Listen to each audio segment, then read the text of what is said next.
எல்லோருக்கும் வணக்கம். எல்லோரையும் வேர்ல்ட்ஸ் பெஸ்ட் தமிழ் சேனலுக்கு வரவேற்கிறோம். இந்த காணொளியில் நாம் பார்க்கவிருப்பது டெய்லி கரண்ட் அஃபேர்ஸ் 20, 21, 22 நவம்பர் 2020 ஆகிய 3 தினங்களுக்குரியது.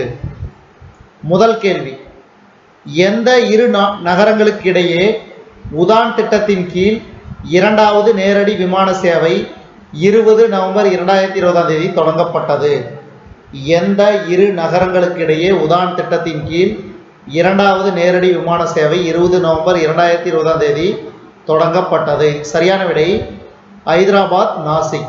அதாவது நாசிக் விமான நிலையத்தில் இந்த விமான சேவையை HAL விமான நிலைய தலைமை நிர்வாக அதிகாரி திரு சேஷாகிரி ராவ் கொடியசைத்து தொடங்கி வைத்தார்.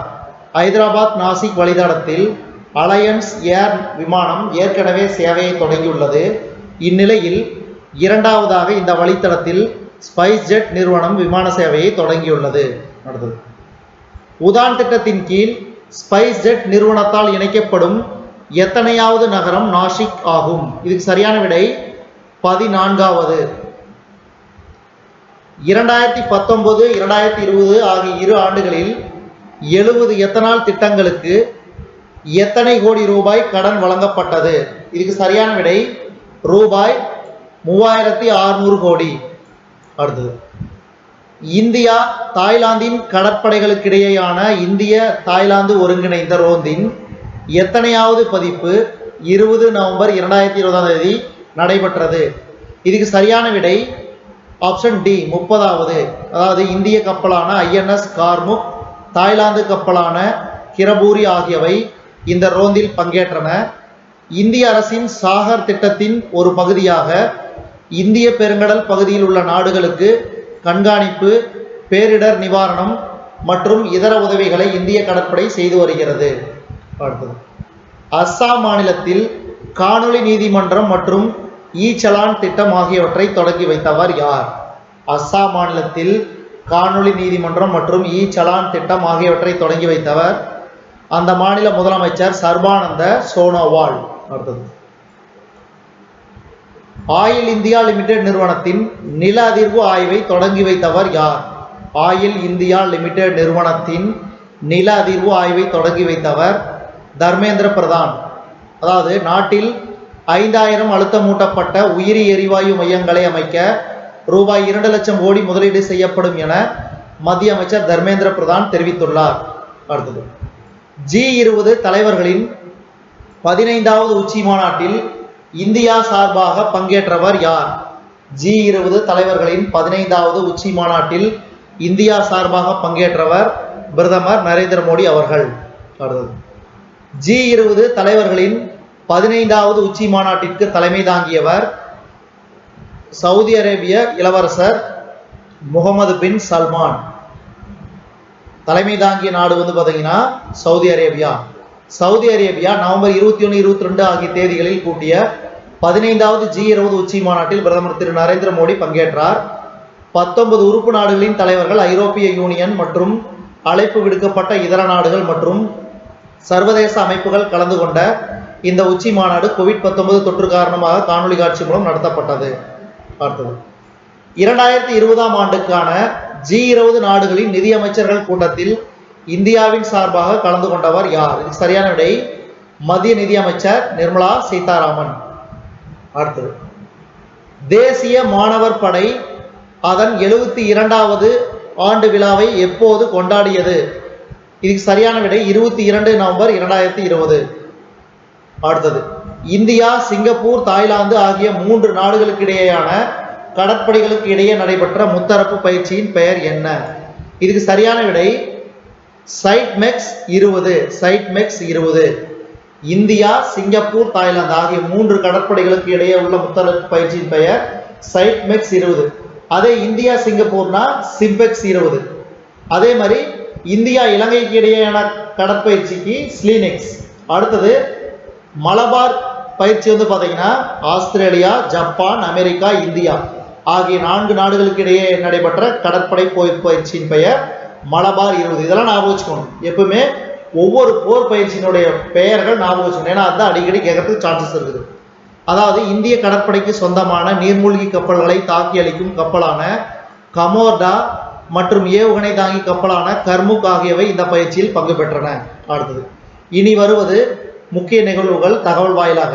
இந்தியாவுக்கான ஹங்கேரி, மாலத்தீவு, சாத், தஜிகிஸ்தான் நாட்டு தூதர்கள் குடியரசுத் தலைவர் திரு ராம்நாத் கோவிந்திடம் காணொலி காட்சி மூலம் தங்களின் நியமனத்திற்கான ஆதார சான்றிதழ்களை 20 நவம்பர் 2020 சமர்ப்பித்தனர்.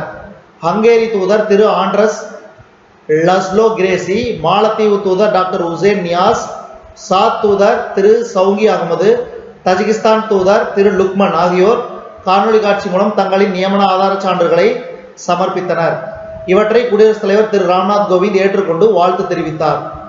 அடுத்தது வேளாண் மற்றும் ஊரக தொழிலாளர்களுக்கான 2020 அக்டோபர் மாதத்தில் அகில இந்திய நுகர்வோர் விலை குறியீட்டு எண் 15 மற்றும் 14 புள்ளிகள் அதிகரித்து முறையே 1052 மற்றும் 1057 புள்ளிகளாக உள்ளது. இந்த குறியீட்டெண்ணின் ஏற்ற இறக்கங்கள் மாநிலங்கள் தோறும் மாறுபடுகின்றன. தமிழ்நாடு வேளாண் தொழிலாளர்களுக்கான குறியீட்டெண்ணில் 1242 புள்ளிகளுடன் முதலிடத்திலும், இமாச்சல பிரதேசம் 830 புள்ளிகளுடன் கடைசி இடத்திலும் உள்ளன. இது பார்த்தீங்கன்னா வேளாண் தொழிலாளர்களுக்கான குறியீட்டெண்ணில். கிராமப்புற தொழிலாளர்களை பொறுத்தவரை தமிழ்நாடு 1226 புள்ளிகளுடன் குறியீட்டெண்ணில் முதலிடத்திலும், இமாச்சல பிரதேசம் 877 புள்ளிகளுடன் கடைசி இடத்திலும் உள்ளன. மகாராஷ்டிராவில் 2வது காணொலி நீதிமன்றம் சமீபத்தில் தொடங்கி வைக்கப்பட்டது. நாட்டில் மின்சார வாகனத்தை பிரபலப்படுத்தும் முயற்சியாக இந்தியன் ஆயில் நிறுவனம் உமிழ்வில்லா மின்சார வாகனம் குறித்த கருத்தியல் நிரூபண சாத்தியக்கூறு ஆய்வை பெங்களூருவில் தனது சொந்தமான ஓர் எரிபொருள் நிலையத்தில் வெற்றிகரமாக நடத்தியது. மத்திய ஜல் சக்தி அமைச்சகத்தின் ஜல் ஜீவன் இயக்கம் 2024 ஆண்டு வாக்கில் வீடுகளுக்கு குழாய் இணைப்பு மூலம் பாதுகாக்கப்பட்ட குடிநீர் வழங்குவதை நோக்கமாக கொண்டுள்ளது. அனைத்து பள்ளிகளுக்கும், அங்கன்வாடி மையங்களுக்கும், உண்டு உறைவிட பள்ளிகளுக்கும் உறுதியளிக்கப்பட்ட குடிநீர் வழங்கும் 100 நாள் பிரச்சாரத்தை திரு நரேந்திர மோடி அவர்கள் இந்த ஆண்டு அக்டோபர் மாதம் 2ஆம் தேதி தொடங்கி வைத்தார். அடுத்தது குஜராத் மாநிலம் காந்தி நகர் பண்டிட் தீனதயாள் பெட்ரோலியம் பல்கலைக்கழகத்தின் 8வது பட்டமளிப்பு விழாவில் சிறப்பு விருந்தினராக பிரதமர் திரு நரேந்திர மோடி அவர்கள் கலந்து கொண்டார். 45 மெகாவாட் மோனோ கிறிஸ்டாலின் சூரிய சக்தி போட்டோ வோல்டை தகடு உற்பத்தி நிலையம், நீர் தொழில்நுட்ப சிறப்பு மையம் ஆகியவற்றுக்கு அவர் அடிக்கல் நாட்டினார். பல்கலைக்கழகத்தில் இன்னோவேஷன் மற்றும் இங்குபேஷன் மையம், தொழில்நுட்ப வர்த்தக இங்குபேஷன், மொழியாக்க ஆராய்ச்சி மையம், விளையாட்டு வளாகம் ஆகியவற்றை அவர் தொடங்கி வைத்தார். ஜாட் படைப்பிரிவு கடந்த 225 ஆண்டுகளாக நாட்டிற்கு சிறப்பாக சேவையாற்றி வருவதை கொண்டாடும் வகையில் நவம்பர் 19 மற்றும் 20 தேதிகளில் சிறப்பு நிகழ்ச்சிகள் நடைபெற்றன. ஜாட் படைப்பிரிவின் தலைவர் லெப்டினன்ட் ஜெனரல் SK சைனி சிறப்பு விருந்தினராக இந்த நிகழ்ச்சியில் கலந்து கொண்டார். அடுத்தது தமிழகம் உள்ளிட்ட மாநிலங்களில் ரூபாய் 320 கோடி செலவில் உணவு பதப்படுத்துதல் துறையில் புதிய திட்டங்கள் மத்திய அரசு ஒப்புதல் வழங்கியுள்ளது.